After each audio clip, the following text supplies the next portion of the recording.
What does it cost to own?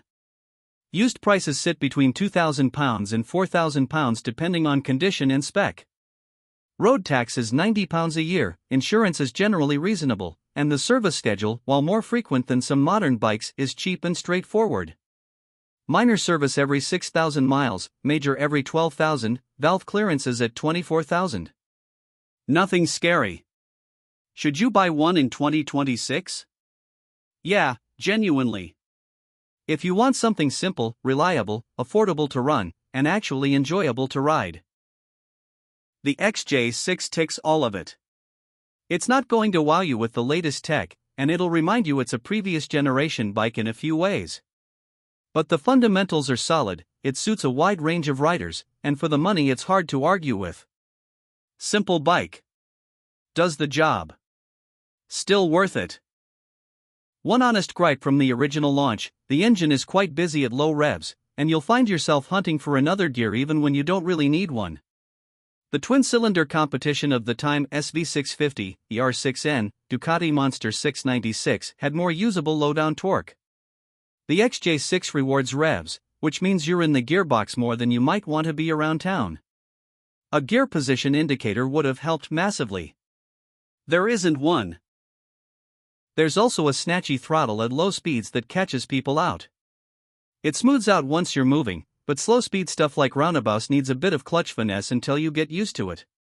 What to check when buying? The XJ6 is one of the safer used buys around, but it's been a workhorse for a lot of people, commuters, learners, training school bikes, so condition varies a lot. Here's what to look at. Shift shaft recall, this is the big one.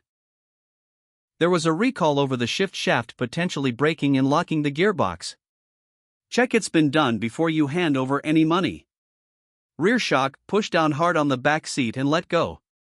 It should rebound cleanly. Many will have tired suspension by now, especially higher mileage bikes. Rear linkages can also seize if they've not been greased regularly. Fork oil almost never changed unless the seals are weeping. Ideally it should be done every 10,000 miles, but most owners skip it. Budget for a fork service if history is vague. Electric's LCD display issues and corroded connectors are the most common niggles. Look for green or blue corrosion on connector pins during your inspection.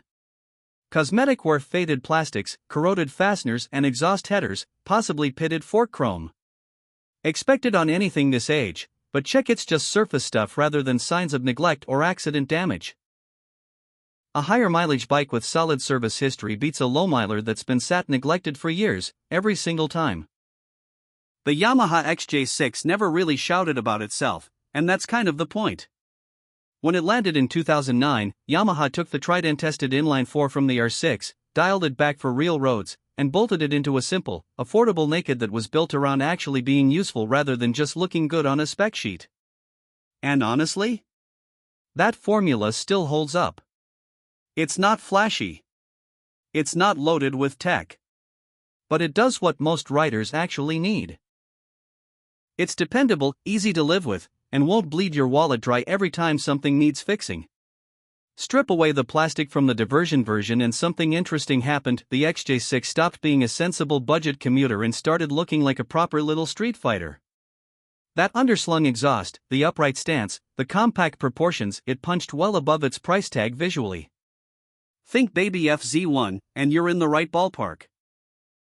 Compared to the FZ6 it effectively replaced, the XJ6 was cheaper, softer, and less powerful, yet somehow better in almost every way. The FZ6 always looked a bit chunky and forgettable. The XJ6 just looked cooler, and at the time that mattered. How does it ride? Exactly how you'd expect a sensibly tuned inline-four to ride: smooth, predictable, and easy to get on with from day one. The upright seating position, low seat height, and manageable weight make it one of those bikes you can just get on and go without any drama. Back at the 2009 Sydney launch it felt roomy and the controls, clutch, gearbox, were notably slicker than the FZ6. That still rings true today. What it doesn't have is the punch or the electronics you'd find on something like the MT-07 or MT-09. There's no traction control, no riding modes, no fancy IMU, nothing like that. But on typical UK roads, which are often rough and wet, that actually works in its favor. It's forgiving rather than sharp, relaxed rather than demanding. You're not fighting it, and that's genuinely refreshing.